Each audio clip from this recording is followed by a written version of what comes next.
What's up everyone, welcome back to Switchcraft, and it's a great day to be a gamer, and the Google Stadia is going to make it a very different kind of day to be a gamer. You've no doubt heard about the Stadia, so today I want to put everything we know, including price, into one video and talk a little bit about my take on what it could mean for the future of gaming. I'm not going to lie, it sounds kind of sweet, but we're going to talk about some of the things the success of the Stadia is going to hinge on. First, the good. Google is doing gaming. They want us to kiss consoles goodbye. They want us to kiss ultra powerful, ultra expensive gaming rigs goodbye too. The Stadia isn't a console. It's not a PC. It's a service. A service that you can access from pretty much any device that you can strap a broadband internet connection to. You log in and you stream the game playing on your laptop, PC, or even your tablet or cell phone. This means that if Stadia takes off, the days of buying expensive hardware are over. Everything will be run off Google servers, also making downloads, patches, and updates things of the past. They say you'll be able to stream up to 4K 60 frames per second at launch and will eventually have the ability to stream up to 8K resolution regardless of the hardware.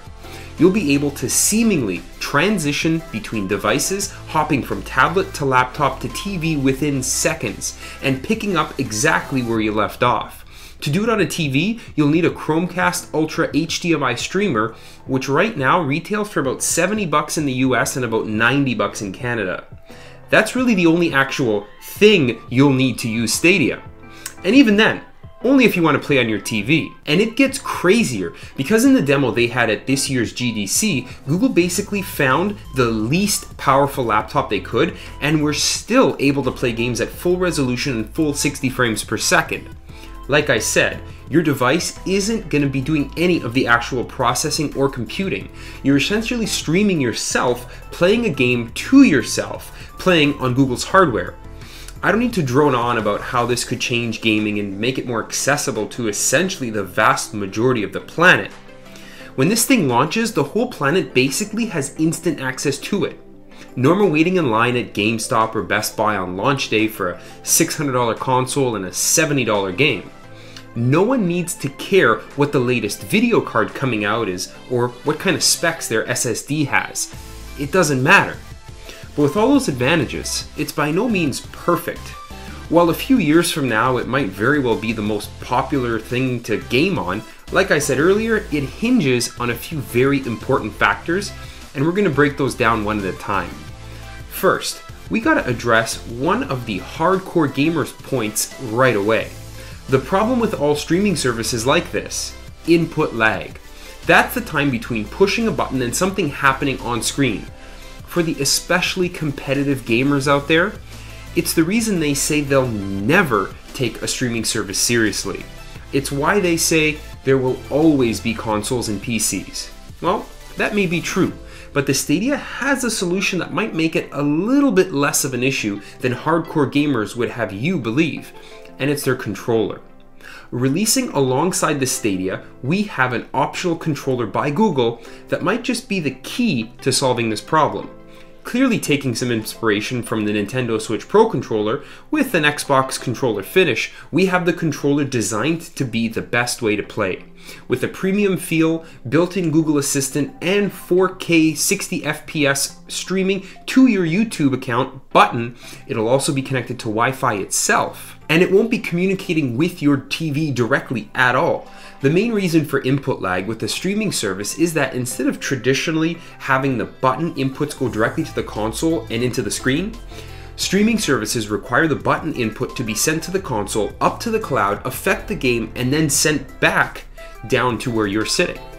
In a setup where every millisecond counts, it's noticeable and some can't stand it. This new controller connecting directly to Wi-Fi though, cuts out a huge portion of that feedback loop, and in an environment where milliseconds make the difference, it might just make the experience just bearable enough that the hardcore gamers could at least get used to it. Eventually.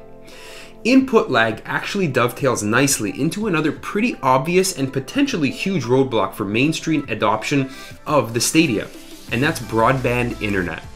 The performance and just the availability of the Stadia depends on your internet connection. You're going to need a pretty fast link to be able to download the 4K 60 frames per second video stream of the game you're playing. And if you're not in a big city, your area might not have the infrastructure to handle it. They'll get around this with scaling resolution of games to a level that minimizes lag, but your experience will definitely depend on your connection, your area, and how many people are online in your household. A quick way to test this is to find a 4K 60 FPS video on YouTube and see how well your current connection allows you to watch it. If you notice it's constantly buffering or scaling you back to 1080p or less, you can pretty much bet you're going to have some issues, because in addition to all that data, you're also going to need to be sending controller inputs through the same pipeline. If that 4K video test wasn't a pleasant experience, start looking into what your current internet service provider offers as an upgrade. So, everything we've talked about so far has been pretty much limited to your connection, and I'm not the first person to bring them up. But what almost no one out there is talking about is maybe an even bigger obstacle to making the Stadia relevant. It's what plagued the last generation's Wii U. It's what's plaguing the current generation's Xbox. Good games. Good exclusive games. To really change the gaming landscape, it's not just enough for the Stadia to just remove the console from the equation. There needs to be more. They need to sweeten the pot by investing just as much into making sure there are good exclusive games to play on this thing. While you can be successful with a bunch of great third-party titles, to crush the competition, you gotta be a platform that offers unique experiences you cannot find anywhere else. Think Mario, Zelda, Halo, Forza, Nathan Drake, and God of War. Those are the titles that create fandom. Those are the games that make your system the only one to buy and play your way. Google definitely has the financial resources to make it happen, but will they? You can bet that Microsoft is already working on this equation for their next console generation. And lastly, I want to speculate on the price of the Stadia. There's no doubt the majority of journalists, analysts, and even YouTubers believe it's going to be similar to Microsoft's Game Pass, where a monthly subscription fee gets you access to everything you could want. But I'm going to go on a limb here and buck that trend. Right now, I'm on the side of the select few out there and believe it's going to be free. That's right, $0 and 0 cents. I don't mean the optional controller or Chromecast dongle. I mean Stadia proper will be free of charge to access. Considering the tight integration with YouTube this baby's going to have, considering everything Google has ever done, I believe Google is really going to try and make marketing waves by giving this thing away. They're going to recoup their investment the same way they do on YouTube and Android, by selling advertising. Get ready to watch a few commercials or trailers every time you want to play a game. Get ready for your experience to be sponsored by, insert company name here, with a watermark looming over what you're looking at on screen. You can bet there'll be a premium monthly subscription for an added fee, but the average Joe won't have to pay a cent to get in on the action. You guys gotta let me know what you think, but until we hear otherwise, that's what I'm sticking with. What does this mean for all of the owners of current and even next generation consoles? Well, Xbox will probably survive the purge, as all signs point to them doing something pretty similar, and they'll be able to compete, at least for a while. Switch owners will always have the portable experience and games that have kept Nintendo going for almost 4 decades. And then there's Sony. I'm not trying to sound like a hater here, but they gotta figure out their shiitake mushrooms, and quick. Their next console is due out in either the end of this year or next, and while little is known, nothing so far is pointing to any answer they might have to what very likely is the future of gaming.